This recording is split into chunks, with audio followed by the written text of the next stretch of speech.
आज पूरा देश एक बार फिर से राहुल गांधी की उस सस्ती और ध्यान भटकाने वाली राजनीति का गवाह बन रही है, जिसका प्रदर्शन उन्होंने आज संसद मार्ग थाने के बाहर जो किया वो सबने देखा है। राहुल गांधी जी का आज का यह धरना न तो छात्रों के लिए है और न ही न्याय के लिए है। यह कांग्रेस पार्टी की राजनीतिक हताशा का प्रतीक है और राहुल गांधी की फुटेज खाने की भूख है।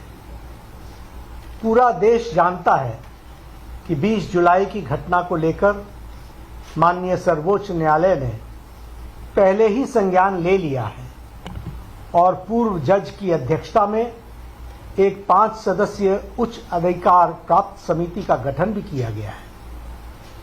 जब देश की सबसे बड़ी अदालत मामले की जांच कर रही है, तो आज थाने के बाहर जाकर कैमरे के सामने बैठकर राहुल गांधी क्या साबित करना चाहते हैं?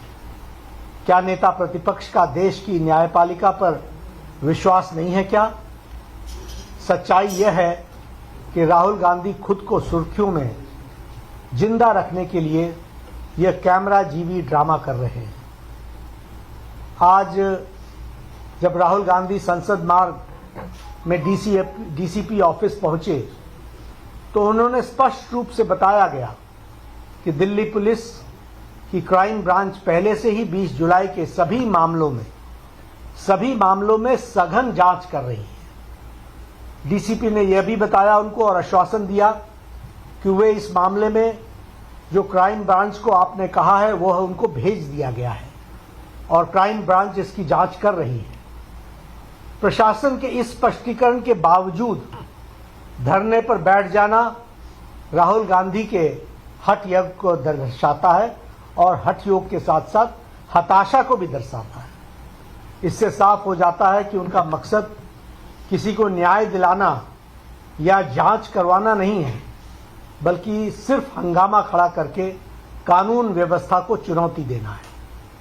इस पूरे ड्रामे में और इस पूरे ड्रामे की अगर हम टाइमिंग को समझें तो हमें ध्यान में आएगा कि आज कांग्रेस पार्टी वंदे मातरम के मुद्दे पर, वंदे मातरम के विषय पर पूरे देश में चारों ओर से घिर चुकी है। राष्ट्रगीत के अपमान को लेकर जनता कांग्रेस से जवाब मांग रही है।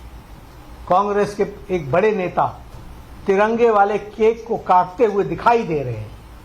अपने इसी राष्ट्र विरोधी चेहरे को छिपाने के लिए और इस जो भारी फजीयत हुई है उससे ध्यान भटकाने के लिए राहुल गांधी ने आनन फानन में यह ध्यान भटकाने का यह नया ड्रामा रचा है। राहुल गांधी लोकतंत्र और बहस की बड़ी बड़ी बातें करते हैं, लेकिन जब देश के माननीय गृह मंत्री जी ने संसद में उन्हें सीधी चुनौती दी कि आइए संसद में बैठिए, संसद में चर्चा कीजिए, हम हर मुद्दे पर चर्चा करने के लिए तैयार हैं, तो वो पूरी की पूरी कांग्रेस पार्टी संसद की चर्चा से भाग खड़ी हुई। संसद के पटल पर जवाब देने की हिम्मत नहीं है, इसलिए सड़क पर बैठकर नौटंकी की जा रही है।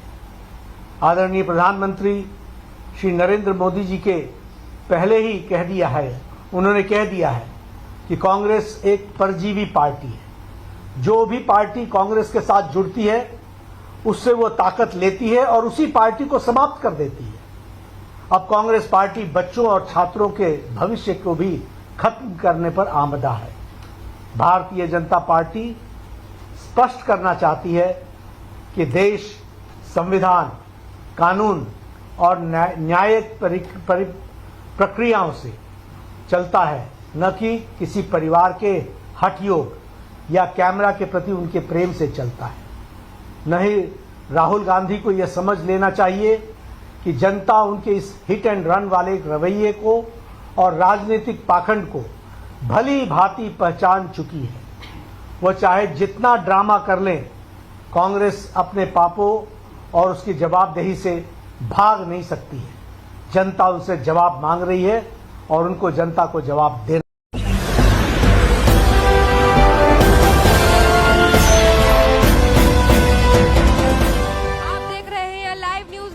राष्ट्र सबसे पहले